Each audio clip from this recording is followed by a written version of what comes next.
Chaque jour, Charles et Carole vous présentent la leçon de l'école du sabbat.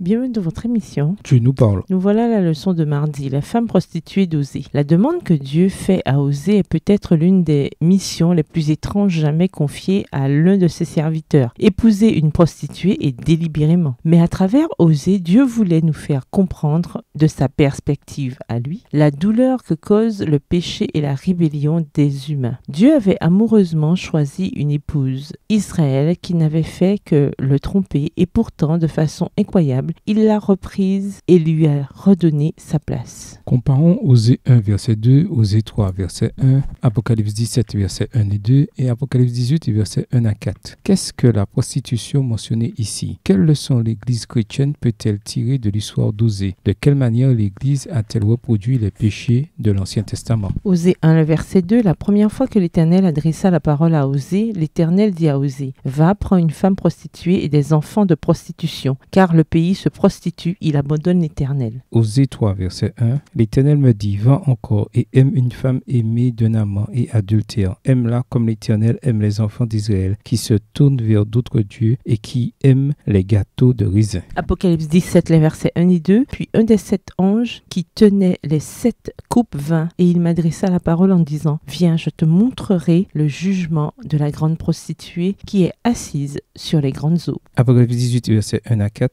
après cela, je vis descendre du ciel un autre ange qui avait une grande autorité et la terre fut éclairée de sa gloire. Il cria d'une voix forte, disant, elle est tombée, Babylone la grande. Elle est devenue une habitation de démons, un repère de tout esprit impur, un repère de tout oiseau impur et odieux, parce que toutes les nations ont bu du vin de la fureur de son impudicité, et que les rois de la terre se sont livrés avec elle à l'impudicité, et que les marchands de la terre se sont enrichis par la puissance de son luxe. Et j'entendis du ciel une autre voix qui disait, sortez du milieu d'elle, mon peuple, afin que vous ne participiez point à ses péchés et que vous n'ayez point de part à ses fléaux. La Bible révèle que l'Église de Christ dans le Nouveau Testament commettrait les mêmes erreurs qu'Israël dans l'Ancien Testament. Le peuple de l'Alliance de Dieu s'est considérablement écarté du droit chemin avant son exil, en important les pratiques idolâtres des nations environnantes dans la nation de l'Alliance. Au début du IVe siècle, sentant une ouverture, l'Église chrétienne flatta l'empereur de Rome, Constantin, en l'invitant à régler les différends de l'Église. À chaque fois, le peuple de Dieu chercha ailleurs des solutions aux problèmes perçus. Les mots choisis par Dieu semblent indiquer non seulement qu'il essaie de nous montrer que nous l'avons trompé, mais aussi ce qu'il ressent. Ceux qui ont subi l'infidélité de conjoints sont en mesure de comprendre les ravages que notre infidélité envers Christ peut causer dans les parvis célestes. Le plus étonnant dans l'histoire d'Osée, c'est peut-être tout le mal que s'est donné le prophète pour racheter son épouse récalcitrante. Quand on voit le cri final adressé à l'humanité pour appeler le peuple de Dieu à sortir de Babylone, il est remarquable que ce soit Dieu qui appelle son propre peuple et non des étrangers. Il les connaît personnellement, il les aime, et tandis que le monde vacille vers son heure la plus sombre, il continue de leur offrir le prix de la rédemption qu'il a payé avant de nous racheter de son sang. La croix de Christ, plus que toute autre chose, devrait nous montrer combien le Seigneur veut sauver son peuple rebelle. Aujourd'hui, de quelle manière les églises, y compris la nôtre, flirtent-elles avec la fornication spirituelle? Au revoir. Et à demain si Dieu veut.